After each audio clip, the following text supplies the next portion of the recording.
Assalamualaikum warahmatullahi wabarakatuh. Perkenalkan, kami dari kelompok 2 yang beranggotakan saya Muhammad Ridho sebagai moderator dan penyaji materi, yang kedua Marcella sebagai penyaji materi, dan yang ketiga Nur Afifah sebagai penyaji materi.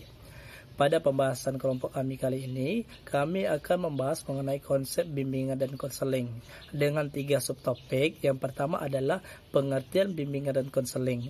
Yang kedua, tujuan dari bimbingan konseling, serta yang ketiga, fungsi dari bimbingan konseling. Untuk pembahasan pertama, yakni pengertian bimbingan konseling, akan saya bahas sendiri.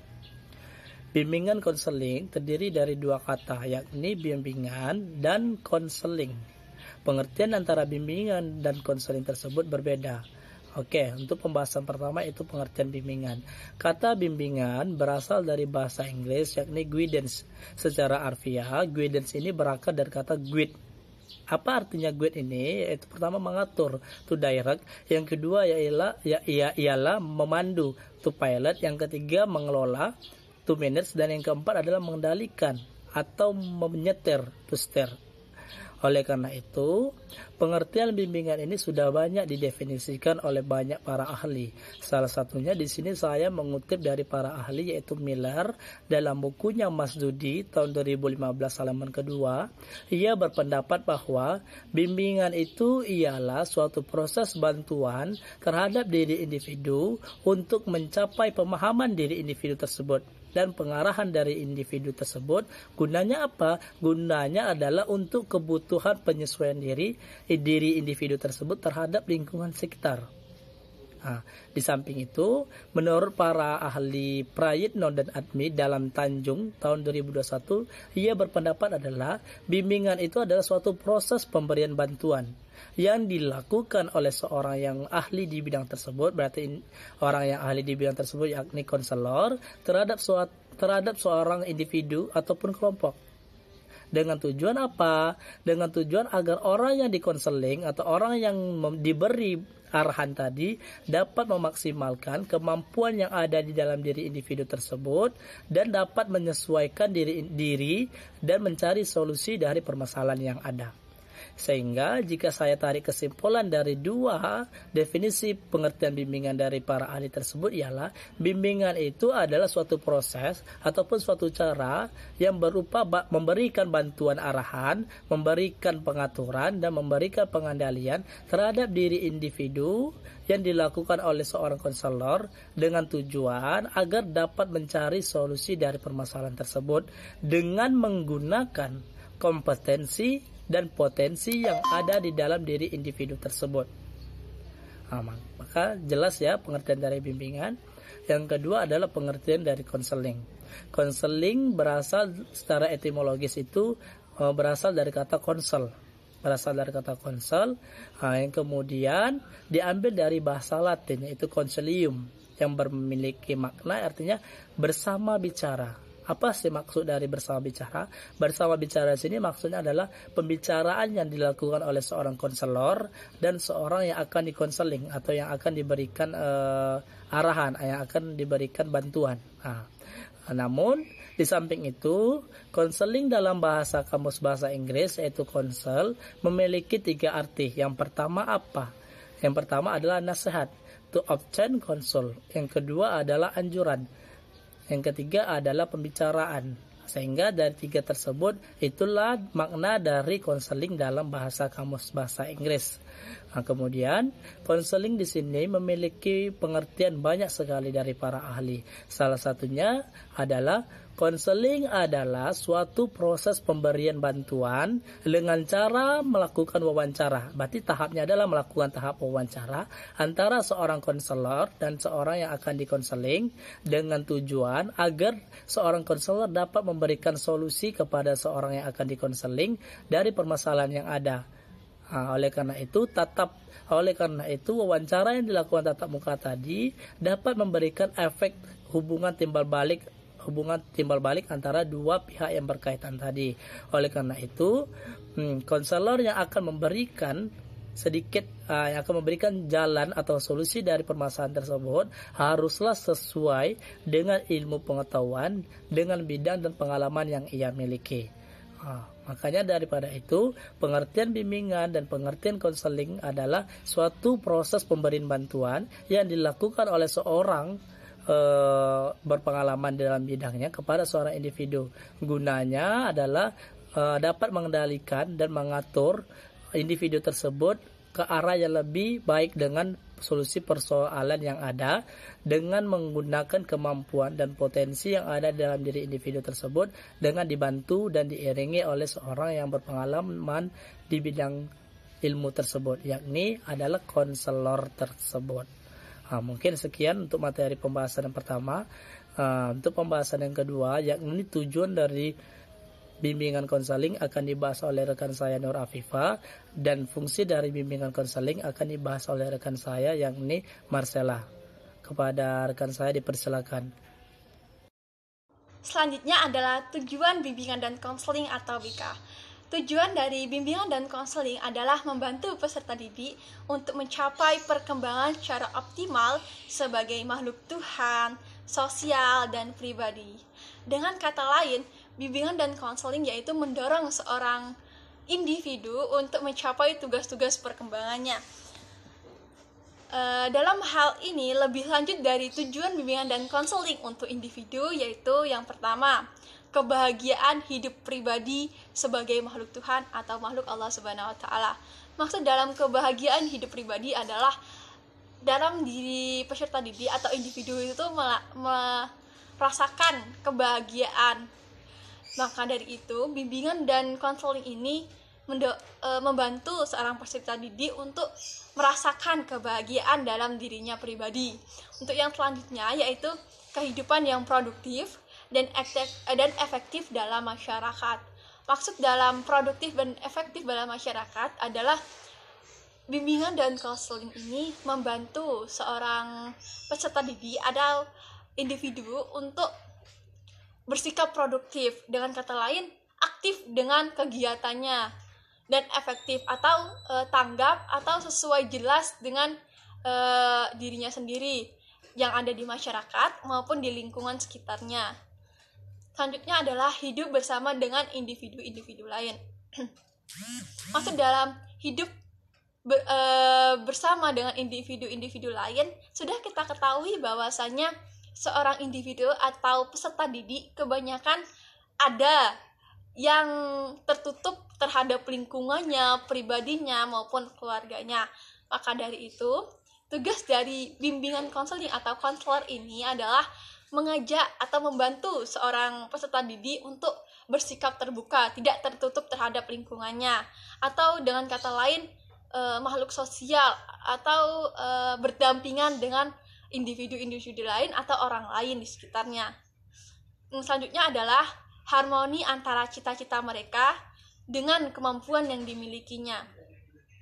Maksud dalam harmoni dengan cita-cita mereka dengan kemampuan yang dimilikinya adalah tentram dengan cita-citanya atau sejalan atau sesuai dengan cita-cita yang dimilikinya terhadap kemampuannya. Misalnya jika seorang peserta didik ingin sebagai guru, maka dari itu kemampuannya adalah belajar untuk menjadi seorang guru. Jadi dengan kata lain sejalan kemampuannya dengan cita-citanya agar mencapai kehidupan yang harmoni.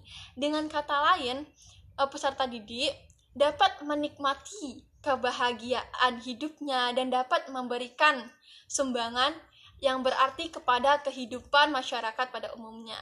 Seperti contohnya tadi seorang guru, peserta didik itu dapat memberikan sumbangan atau dengan kata lain mengajar ya kepada orang lain di sekitarnya jika emang benar-benar dibutuhkan, atau membantu orang lain untuk mencapai apa yang ditujukan, seperti membantu dalam hal pengetahuan, keterampilan, dan lain-lain.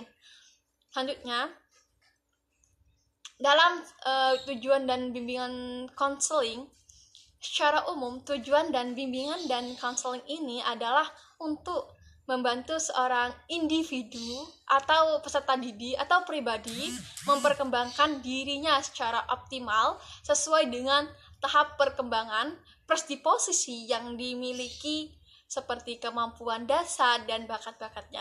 Maksud dalam kemampuan dasar dan bakat-bakatnya adalah bakat terpendam dan minat dan bakatnya dalam hal soft skill atau skillnya.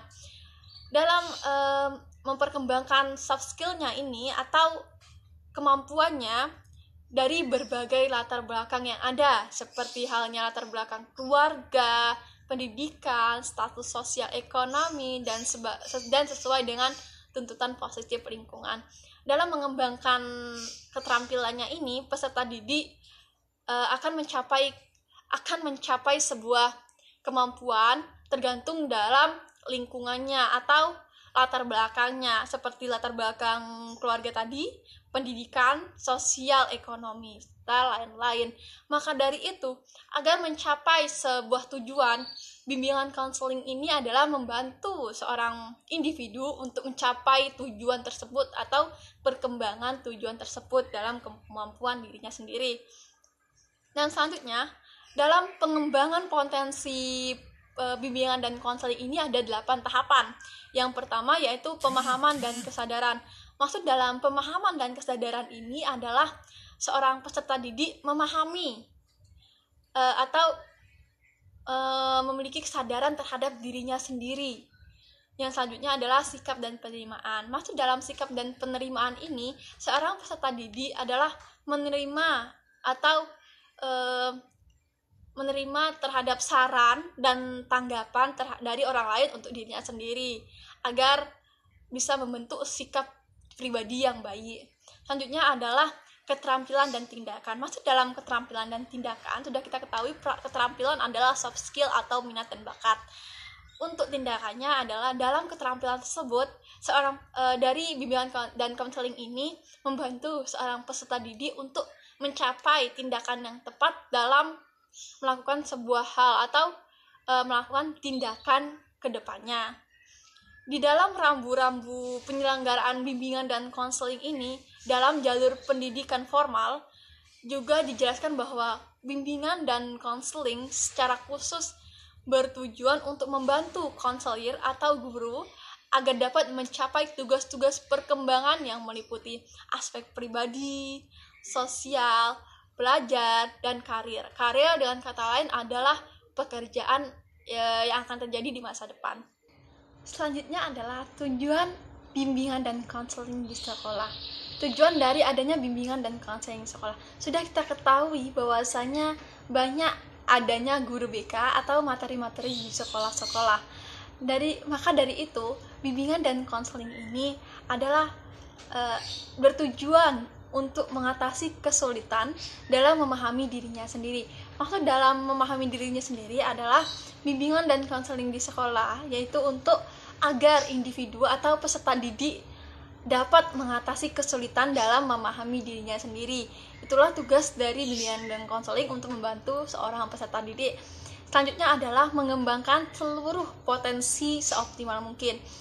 Dengan kata lain, yaitu mengembangkan kreativitas, skill yang ada pada dirinya seoptimal mungkin atau keseluruhan. Yang selanjutnya adalah membantu peserta didik agar memiliki kompetensi, mengembangkan potensi dirinya seoptimal mungkin.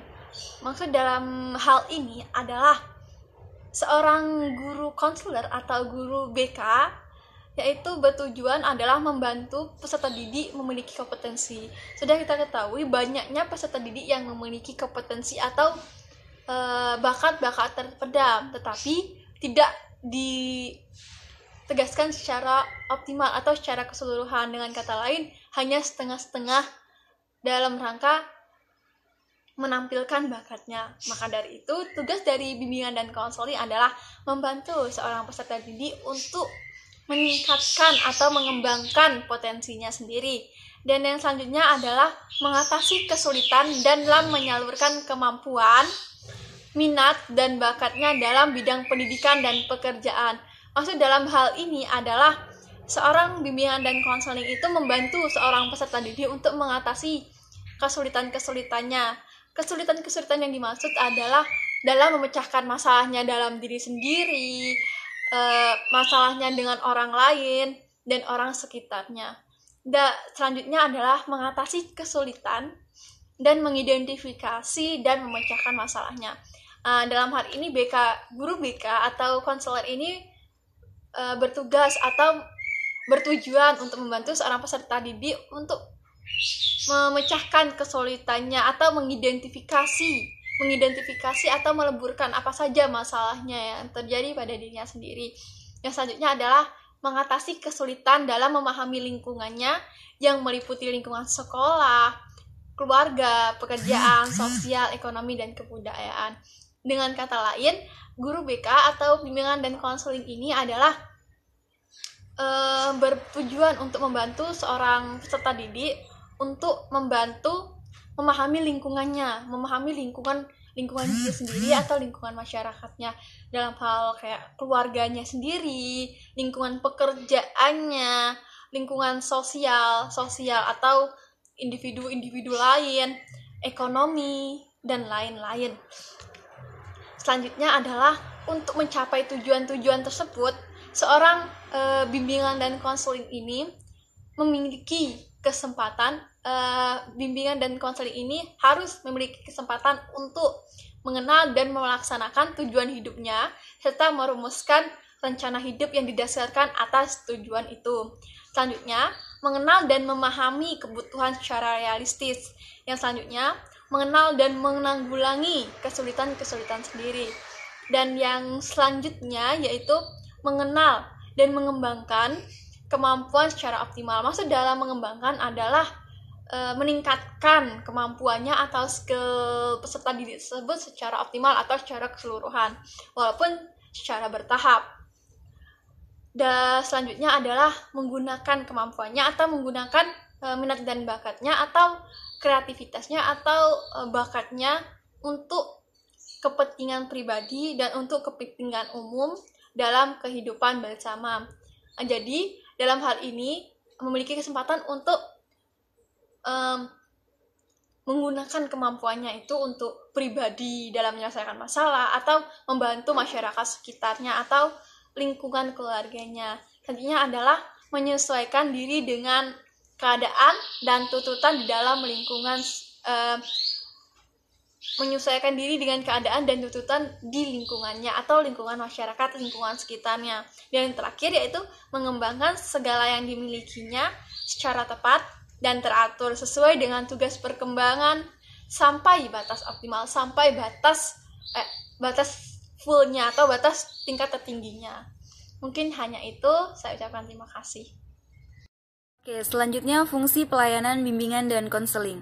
Menurut Winkel dan Astuti, pada tahun 2007, pelayanan bimbingan dan konseling ini mengemban sejumlah fungsi yang hendak dipenuhi melalui pelaksanaan kegiatan bimbingan dan juga konseling gitu yang ada di sekolah. Lalu apa saja fungsi pokok dari pelayanan bimbingan di sekolah? Yang pertama yaitu sebagai fungsi penyaluran. Nah, fungsi penyaluran ini yaitu fungsi bimbingan dalam membantu siswa mendapatkan program studi yang sesuai dalam rangka kurikulum pengajaran yang disediakan di sekolah. Kemudian bisa juga nih memilih kegiatan ekstrakurikuler yang diminati atau yang cocok selama menjadi peserta didik di sekolah yang bersangkutan tersebut. Kemudian juga bisa menentukan program studi lanjutan yang sesuai bagi peserta didik setelah tamat dan merencanakan bidang pekerjaan yang cocok bagi dirinya di masa yang akan datang. Nah, artinya bahwa siswa akan dibantu untuk memilih alternatif pengambilan keputusan atau sering biasa kita sebut yaitu decision making bagi dirinya sendiri sesuai dengan bidang yang telah diminati atau bakat yang telah diminati. Jadi ini tidak memaksa. Kemudian yang kedua yaitu fungsi penyesuaian. Nah, fungsi bimbingan dalam ini yaitu membantu siswa menentukan cara menempatkan diri secara tepat dalam berbagai keadaan dan situasi yang dihadapi. Artinya siswa mampu menyesuaikan diri dengan lingkungan atau suatu keadaan tertentu guna mencapai satu tujuan pembelajaran di sekolah. Misalnya nih, siswa harus dibantu untuk bergaul secara memuaskan dengan menentukan sikap di tengah-tengah kehidupan keluarganya atau adjustment ya dalam bahasa Inggris gitu.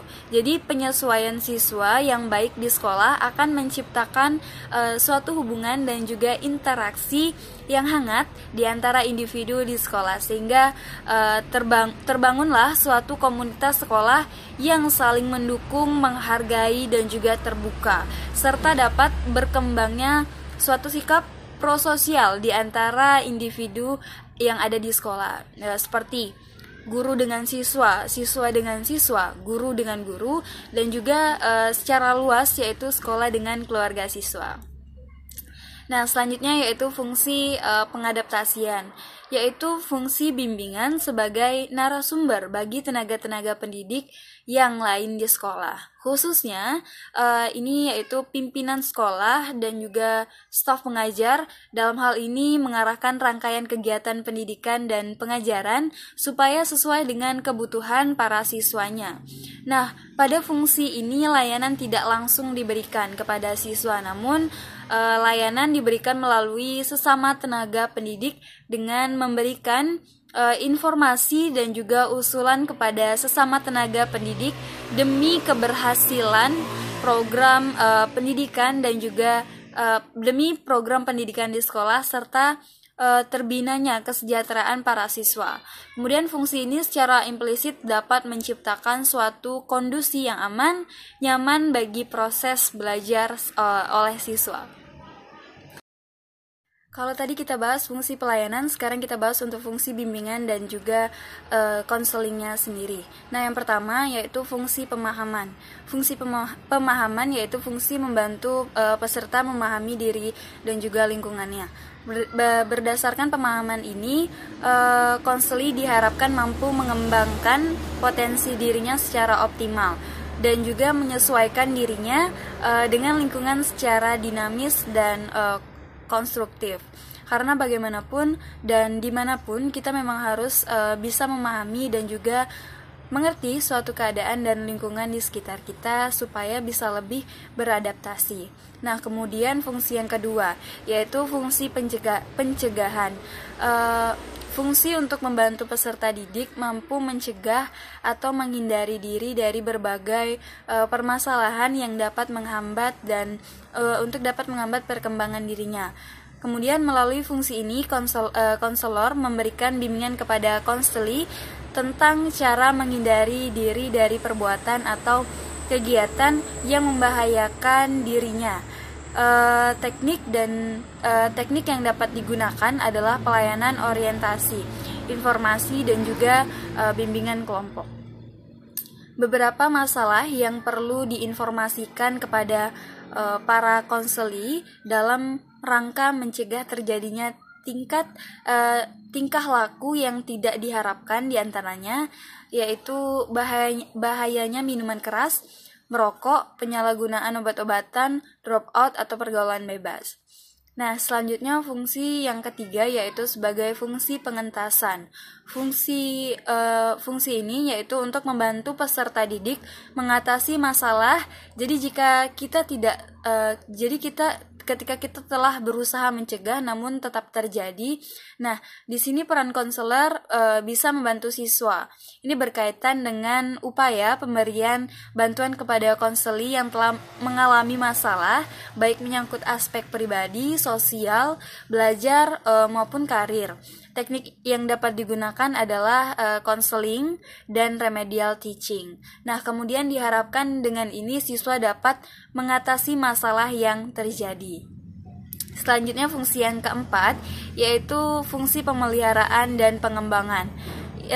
Fungsi untuk membantu peserta didik ya memelihara dan juga menumbuh kembangkan berbagai potensi dan kondisi positif yang dimilikinya. Fungsi pemeliharaan ini untuk membantu konseli supaya dapat menjaga diri dan mempertahankan situasi kondusif yang telah tercipta dalam dirinya. Fungsi ini memfasilitasi konseli agar terhindar dari dari kondisi-kondisi yang akan menyebabkan penurunan produktivitas diri peserta didik. Pelaksanaan fungsi ini diwujudkan melalui program-program yang menarik, rekreatif, dan juga fakultatif ya, atau pilihan sesuai dengan minat konseli tersebut. Selanjutnya yaitu fungsi advokasi, yaitu fungsi untuk membantu peserta didik memperoleh pembelaan atas hak atau kepentingan yang kurang mendapatkan perhatian. Jadi konseling berupaya memberikan bantuan oleh konselor agar hak-hak keberadaan, kehidupan, dan juga perkembangan orang atau individu atau klien yang bersangkutan kembali memperoleh hak-haknya yang selama ini dirampas gitu, atau dihalangi, dihambat, dibatasi, ataupun juga dijegal. Nah, sekian penjelasan dari saya. Terima kasih. Saya kembalikan kepada moderator. Terima kasih kepada rekan saya Marcella dan Nur Afifah yang telah menjelaskan pembahasan materi. Selanjutnya di sini saya akan menarik kesimpulan dari pembahasan materi kami mengenai konsep bimbingan dan konseling, yang mana bimbingan dan konseling tidak dapat dipisahkan. Kenapa? Bimbingan dan konseling dengan kata lain adalah memiliki kaitan yang sangat erat. Bimbingan dan konseling ada dengan satu tujuan, yakni adalah agar siswa tersebut dapat mengembangkan potensi dan kemampuan yang ia miliki dengan cara memberikan solusi agar permasalahan tersebut dapat teratasi di lingkungan sekolah. Dengan begitu, dengan adanya bimbingan dan konseling di lingkungan sekolah, maka siswa dapat mengenal, dapat menyesuaikan, dan dapat mengembangkan potensi dan kemampuan diri dari individu siswa tersebut. Oleh karena itu, ketika tujuan dari bimbingan dan konseling tersebut sudah tersampaikan dan tersalurkan kepada siswa, maka fungsi dari pelayanan pokok bimbingan dan konseling tersebut dapat juga terlaksana. Seperti pelayanan pokok yang pertama adalah pelayanan mengenai fungsi penyaluran, yang mana guru sebagai konselor di lingkungan sekolah akan memberikan jalan alternatif kepada seorang siswa terhadap permasalahan yang ia miliki. Yang kedua adalah guru sebagai fungsinya adalah sebagai penyesuaian, yang mana di sini guru membantu seorang siswa untuk menyesuaikan diri terhadap lingkungan di sekitarnya sesuai dengan norma-norma yang berlaku di lingkungan sekolah. Yang ketiga adalah sebagai fungsi pengadaptasian, berarti fungsi mengadaptasikan diri terhadap lingkungan sekitar dan mengikuti aturan yang ada di lingkungan sekitar. Mungkin sekian pembahasan dari kelompok kami mengenai konsep dasar bimbingan dan konseling. Jika ada kesalahan dan kehilafan, mohon dimaafkan. Wabillahi taufik walhidayah. Wassalamualaikum warahmatullahi wabarakatuh.